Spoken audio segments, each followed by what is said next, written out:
ये पिछड़े वर्ग का कुर्मी। वो जानते हैं कि उत्तर प्रदेश में चुनाव है, उत्तर प्रदेश में यादव के बाद सबसे मजबूत कुर्मी है क्या? ले गई भैंस पानी में। वो भी क्यों टाइप किया हुआ रखा कि अगर प्रधान हट जाए तो तुरंत कहो कुर्मियों सावधान, और 4 ठाकुर बामनों को नाम दे दो कि फलाने फलाने नहीं हटाएंगे। वो आइसक्रीम चोरी में पकड़े गए थे, लेकिन धर्मेंद्र प्रधान की बलि ले ली। लो भैया कर लो बात क्या? अच्छा, प्रधान जी का थोड़ा नीला कलर है भी, वैसे भी परसेप्शन वाइज भी नीलवर्ण है। यूजीसी वाले मामले में लोगों तक ये मैसेज गए थे कोई प्रधान अड़े है। ब्राह्मण ठाकुर प्रधान के खिलाफ था, लेकिन जो पिछड़ा था वो प्रधान के पीछे लामबंद था। तब अखिलेश जी को भी समस्या थी, राहुल गांधी को भी समस्या थी कि यार ये पिछड़ों का नेता हो जाएगा इतना बड़ा, तो पिछड़ा उनको नेता मानने से तो भूल नहीं जाएगा भैया।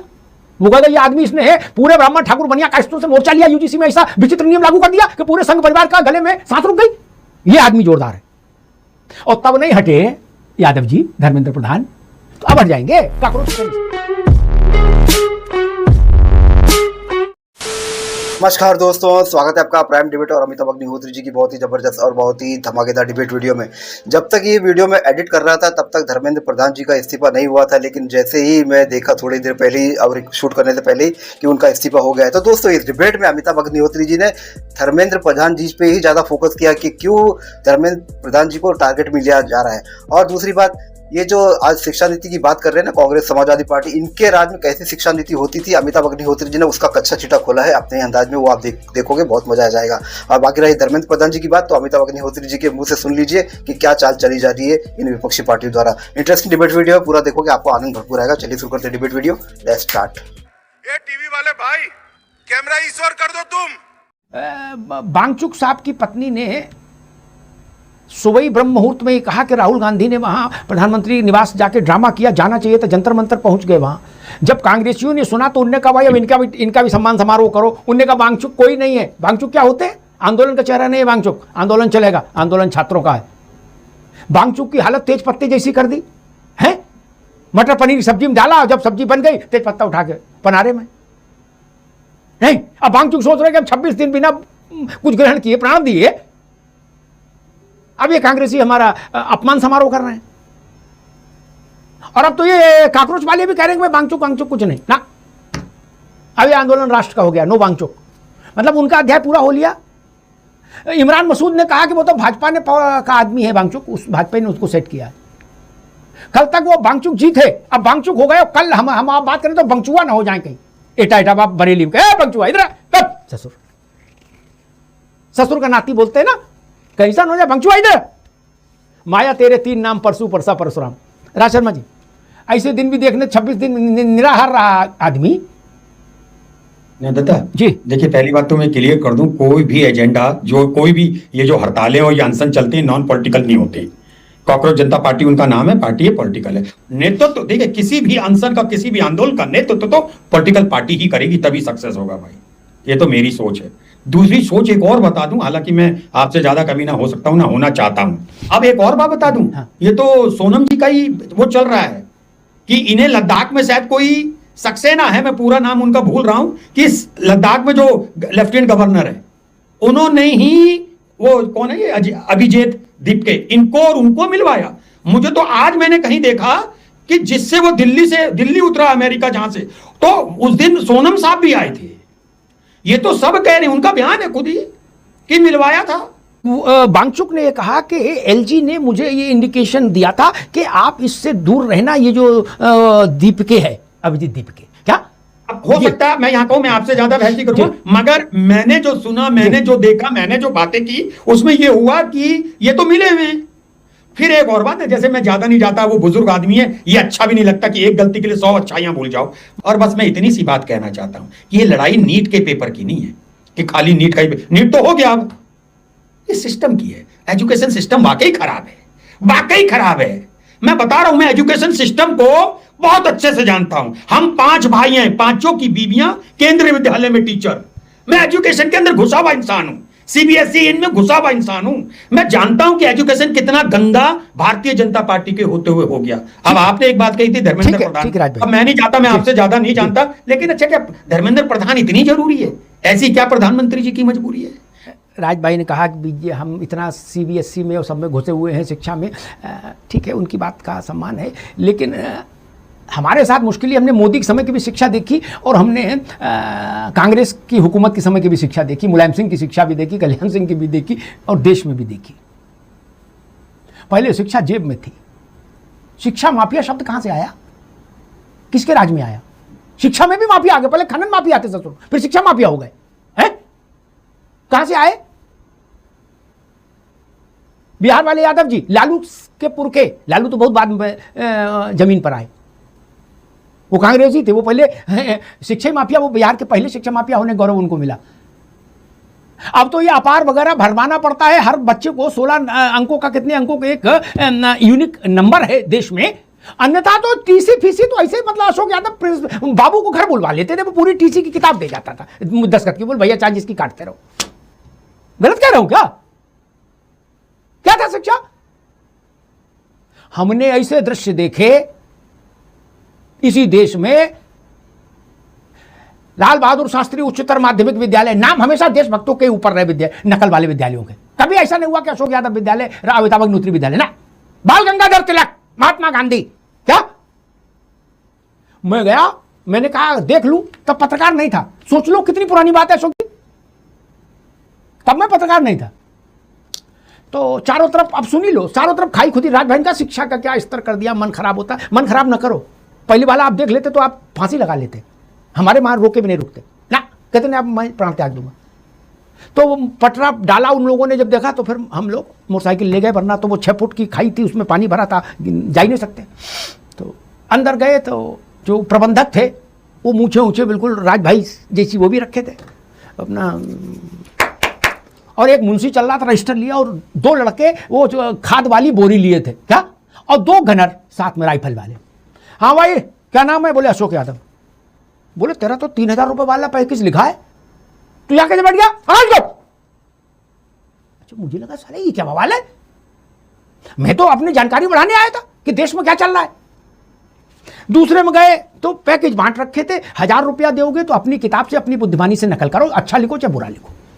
3000 रुपया दोगे तो मास्टर ब्लैक बोर्ड पे लिख देगा, पर्चा आप उतार लो। और 5000 रुपया दोगे तो मास्टर तुम्हारा पर्चा लिखेगा, तुम बीड़ी पियो, आनंद से चाय पियो। राज भाई ये तब की बता रहे हो, छोड़ो इन बातों को महाराज, छोड़ो, चक्रों में ना पड़ो कि क्या हाल बना रखा है, कोई लेते क्यों नहीं। बड़ी मुश्किल से तो देश यहां तक आया है महाराज, अब तो दया करो।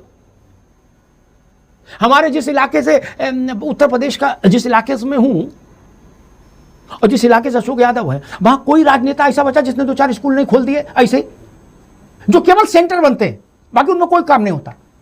अशोक जी गलत तो नहीं कह रहा? अरे महाराज कहां चक्कर में पड़े हो, छोड़ो इन बातों। खैर मान लीजिए रात में फैसला हो जाए कि धर्मेंद्र प्रधान रिजाइन कर दिया, तो अखिलेश जी का ट्वीट क्या आएगा? मैं धृष्टता कर रहा हूं अनुमान लगाने की, अशोक जी नाराज ना होना क्या? अब तो स्पष्ट हो गया उनका ट्वीट हो सकता है, उनका या राहुल जी का। क्या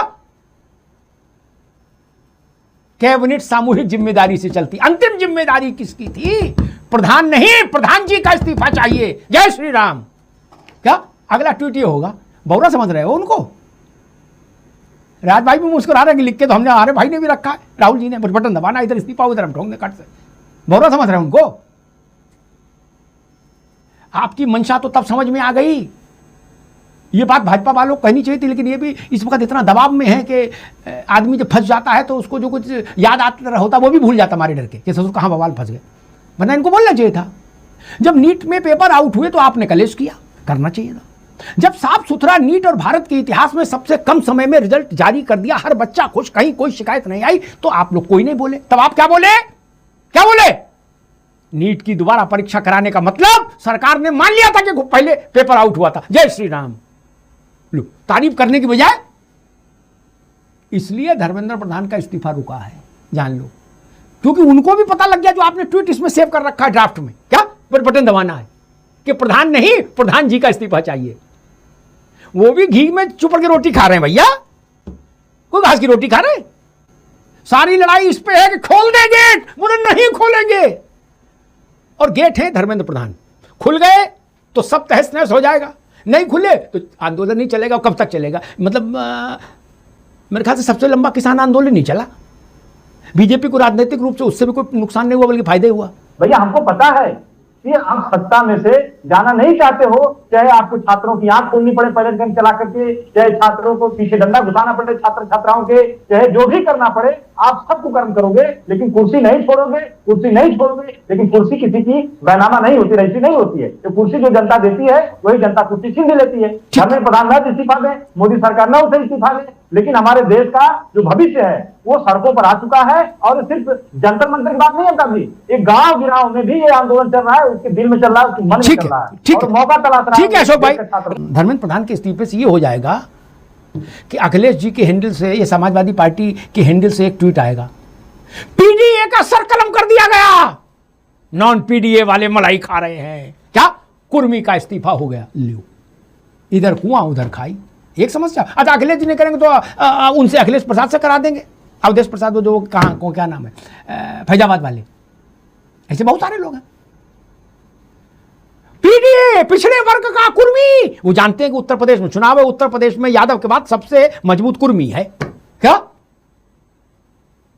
ले गई भैंस पानी में, वो भी ट्वीट टाइप किया हुआ रखा कि अगर प्रधान हट जाए तो तुरंत कहो कुर्मियों सावधान, और 4 ठाकुर बामनों का नाम दे दो कि फलाने फलाने नहीं हटाए गए, वो आइसक्रीम चोरी में पकड़े गए थे, लेकिन धर्मेंद्र प्रधान की बलि ले ली। लो भैया कर लो बात। क्या अच्छा प्रधान जी का थोड़ा नीला कलर है भी, वैसे भी परसेप्शन वाइज भी नीलवर्ण है। यूजीसी वाले मामले में लोगों तक ये मैसेज गया ही तक भाई प्रधान अड़े हैं। ब्राह्मण ठाकुर प्रधान के खिलाफ था, लेकिन जो पिछड़ा था वो प्रधान के पीछे लामबंद था। तब अखिलेश जी को भी समस्या थी, राहुल गांधी को भी समस्या थी कि यार ये पिछड़ों का नेता हो जाएगा इतना बड़ा, तो पिछड़ा अब उनको नेता मानने से तो भूल नहीं जाएगा भैया। वो कहेगा ये आदमी, इसने पूरे ब्राह्मण ठाकुर बनिया कायस्थों से मोर्चा लिया, यूजीसी में ऐसा विचित्र नियम लागू कर दिया कि पूरे संघ परिवार का गले में सांस रुक गई, ये आदमी जोरदार है। और तब नहीं हटे यादव जी, धर्मेंद्र प्रधान, तो अब हट जाएंगे काकरोच के कहने से। तू डाल डाल मैं पात पात। आज विपक्ष ये कसम खा ले गंगा जल हाथ में लेके तुलसी का पत्ता रख के कि हम ये 2 काम नहीं करेंगे। धर्मेंद्र प्रधान को चाबी नहीं समझेंगे, ये नहीं कहेंगे कि प्रधान नहीं, प्रधान जी का त्यागपत्र चाहिए। मैं तो वाक्य बता दिया, ऐसे यही वाक्य इसी ढंग का आएगा। और दूसरा, पिछड़े वर्ग के थे प्रधान इसलिए नप गए, ये 2 बातें नहीं कहे, आज इस्तीफा हो जाए आज। लेकिन आप लोग मानेंगे नहीं, हाँ लोग उस दोनी को भुनाएंगे तो वो फिर इस्तीफा नहीं लेंगे। धर्मेंद्र प्रधान के लिए सबसे बड़ा सुरक्षा कवच यही 2 तर्क हैं। भाजपा पूरे देश भर में ये पाप लेके अपने सर घूमे कि भाई पिछड़ों की बलि ले ली, पिछड़े की। बोले निर्मला सीतारमण बामन है, उनको नहीं हटाया, सरदार जी को नहीं हटाया, फलाने को नहीं हटाया, टिकाने को नहीं हटाया। और वो टेनी राज शर्मा जी तुरंत कहेंगे इनके बगल का मामला है, बरेली लखीमपुर ज्यादा दूर नहीं। क्या ये कहेंगे जिसने थार चढ़ा दी उसका कुछ नहीं हुआ, क्यों नहीं हुआ? क्योंकि ब्राह्मण था, पिछड़ा नप गया। हाहाकार। क्या देखो राज भाई भी मुस्कुरा रहे हैं, इनके दिमाग में ना हो अब आ गया, अभी तुरंत अजय राग बताएंगे कि तैयारी रखो, तुरंत लखीमपुर चलेंगे हैं, और ब्राह्मण पिछड़े में लड़ाई करा देंगे। वैसा भैया ये भी रोटी खाते में बार बार यही कह रहा हूं। तो दोस्तों डिबेट हो गई खत्म, वीडियो हो गई पूरी। उम्मीद करता हूं दोस्तों अमिताभ अग्निहोत्री जी की ये लेटेस्ट धमाकेदार डिबेट वीडियो आपको बहुत ही पसंद आई होगी। तो दोस्तों मैंने शुरू में जैसा कहा था कि ये वीडियो बनाते वक्त धर्मेंद्र प्रधान जी का इस्तीफा नहीं हुआ था, लेकिन जैसे ही वीडियो शूट करने बैठा तो मुझे खबर मिली कि उनका इस्तीफा हो चुका है। तो दोस्तों इस डिबेट में अमिताभ अग्निहोत्री जी ने धर्मेंद्र प्रधान जी के इस्तीफे के बारे में जो बातें कही, देखते हैं वो बातें सत्य होती है कि नहीं अभी आने वाले वक्तों में। वैसे मुझे पता है सत्य होने वाली है, सभी खुशियां मनाने वाले हैं, लेकिन जिन्होंने भी अमित शाह जी को और प्रधानमंत्री मोदी जी को कम आंका है ना, वो आगे भुगतेंगे परिणाम, देखते जाइएगा। बस आप सभी समझदार हैं, मैं भी समझदार हूँ, बस देखते जाइएगा। उम्मीद करता हूँ अमिताभ अग्निहोत्री जी की ये लेटेस्ट धमाकेदार डिबेट वीडियो आपको पसंद आई होगी। ऐसी ही अमिताभ अग्निहोत्री जी की लेटेस्ट धमाकेदार डिबेट वीडियो देखने के लिए आप प्राइम डिबेट के इस यूट्यूब चैनल को सब्सक्राइब करते हो जाइएगा। मिलता हूँ मैं आपसे अगली वीडियो में, तब तक के लिए जय हिंद, वंदे मातरम।